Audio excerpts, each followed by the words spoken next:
Well, minions, you all have been waiting for a medical update. So I am here with Mrs. Sarge because she pays a lot more attention in these appointments than I do. So I wanted to wait and have her eat a sandwich for everybody.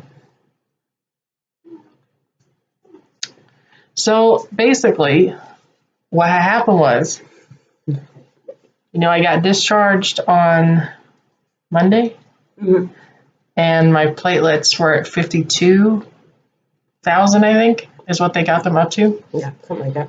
And they discharged me, still calling it, ITP, still not really knowing what's going on, not knowing why it's going up. Saw a new hematologist. There's two of them that work together that I'm seeing now. And I had to follow up with them on Tuesday. I had to go back for the appointment, which is what I told y'all I was going to update you on. So we go to this appointment, and basically my options are run down to me. Things like a splenectomy are like third line options because there's problems in itself with that, with me already having the cancer and stuff, like running the risk for infections, which you would do without the spleen. But, the other problems I have on top of it, it's just not something that anybody wants to do unless it needs to be done. This doctor finally wasn't pushing me like everybody else was to do this infusion, which is basically the first thing everybody seemed to want to do, where I would have to go in for an infusion once a week that it would take about 6 hours. And then she was talking about labs twice a week on top of that to monitor the numbers. And hopefully that would fix or help with the ITP for a while at least.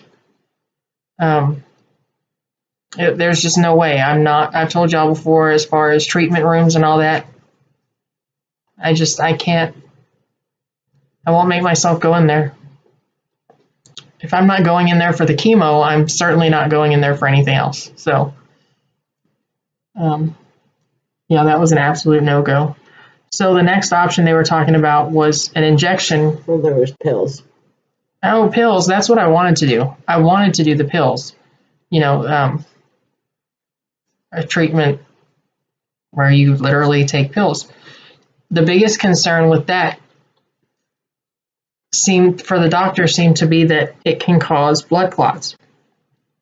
And though she had not seen a case of it, she was more concerned because my cancer puts me at higher risk for that as well. Right? So between the pills can do blood clots and damage to the bone marrow, and then which are both non-reversible. The splenectomy, other than, like she said, is also non-reversible. Once she takes it out, she can't put it back in. So increased risk for infection, not to mention major surgery. Oh. So those were both third line options. So then they talk about a drug called Winro, WINRHO. And this would still entail me going into the treatment room. I was very against it at first. I said no. We had talked about it at the house a little bit, and I was like, I guess I'll leave it on the table, but I'm going to let them know that I don't want to do it at all. So after we talked, that was basically the route that I was willing to take. I didn't necessarily want to, because I'm going to have to go back in that treatment room, and y'all, it's just the smell, the sight, the IVs hanging around there, just the everything. I just don't handle it very well. But they thought that perhaps just one shot could get me on the right path for a few months, at least. And there would be more. If that didn't work, then there'd be more of these shots to follow. So I agreed to do that, and that is supposed to be this coming Tuesday. Right. 2 treatments max. Yeah, even that, they couldn't go far above like keep on doing it. Because the Winrow can cause breakdown of your red blood cells, so it can cause some anemia. But that blood cell level is way up there, so she's good there. So when we left the office, that was the plan. Was for me to go in and see them this coming Tuesday. I had a lab yesterday and another one this coming Monday. And, dependent on those levels, we'd go from there, maybe discuss other things depending on what happened with the numbers, this, that, and the other. So that's where it was left. I was going to suck it up and get this shot this coming Tuesday. That all changed yesterday. Well, as of right now, it's changed because I did a lab yesterday. I wasn't expecting that my number had dropped really. I was tired, but I've also switched. Y'all know I'm back on the prednisone for now, and it makes me very angry. It fills me with rage. I don't get physically violent or anything like that, but I just get so angry and I want to escape myself. And so we had talked about possibly taking it at night, before I go to sleep, since it doesn't seem to wire me up, give me a whole bunch of energy or anything like that. And it's bringing on hallucinations, vivid dreams. And so I think that was more of why I was sleeping, taking naps during the day too. It wasn't that my numbers were dropping or anything. So if you do a lab and your numbers are critical, you'll get a call from a fellow at the hospital. Otherwise, you just kind of hear when you hear. So Mrs. Sarge went to work last night. My phone starts ringing and it's the hospital's phone number.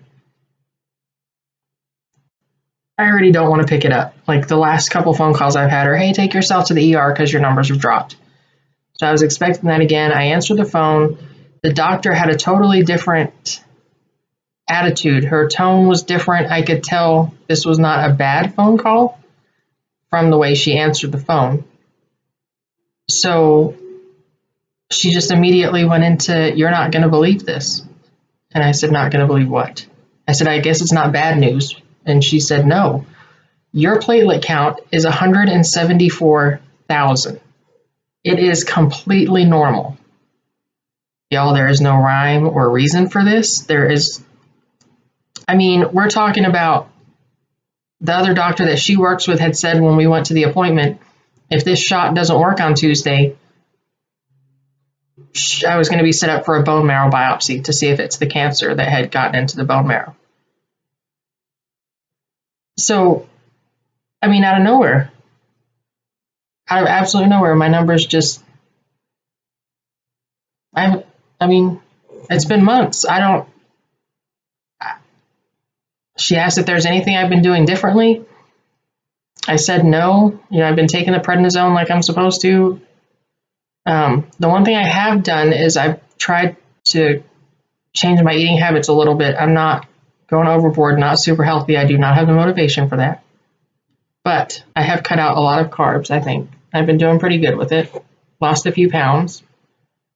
And I didn't think to tell her that. So I don't know if maybe in some way that had some effect on it. The thing with ITP, from what it sounds like to me, is that it's not a very understood disease, autoimmune disease.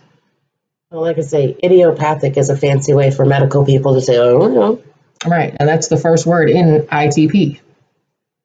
Idiopathic. It's just an unknown cause. Like they can figure out how to treat it, but they can't figure out where it came from.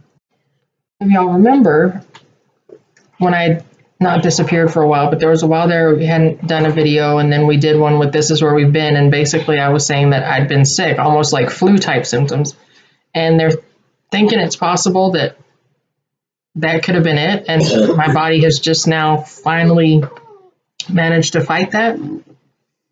Marvin, everybody.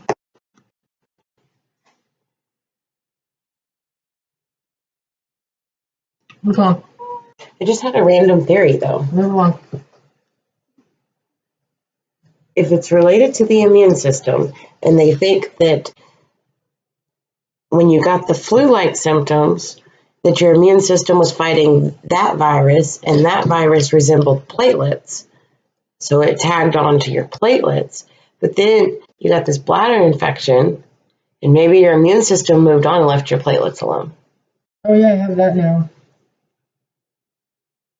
I have UTI.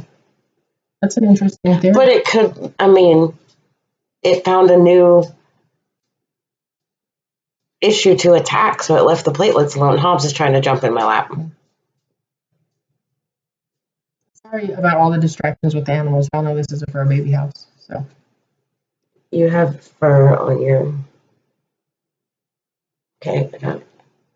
So that's ultimately no idea what's going on. When I go and get my labs on Monday, the number could be around the same. It could be higher. It could have dropped again. Knock on wood that it does not drop. But there's just there's no explanation that I've been given. Or, every once in a while I'll search some stuff online with my Google degree, and it's just one of those diseases that not much is known about, and yeah, so that's where we are. Excellent news on the count. I actually called Mrs. Sarge at work, and I was like, the hospital just called me. So I'm sure the blood ran out of her face at that point. And she asked if she needed to sit down. I said, yeah, you need to sit down. And really she did, but it was in a good way. So everything is looking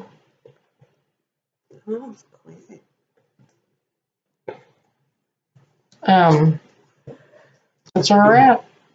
We'll see what happens with the blood test on Monday and go from there. Ugh, I have my blood test on Monday too. As far as anything else, nothing's, cancer at the same place with the cancer. Nothing else is new other than my UTI, which is probably my own fault because I don't drink water in the hospital ever. I don't. And now I'm drinking coffee.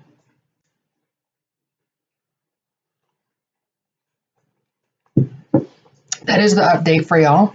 I don't think I really have anything else. I might throw a cute little video in at the end, because after that appointment the other day, we went and stopped at PetSmart and saw a really cute cat named Grayson.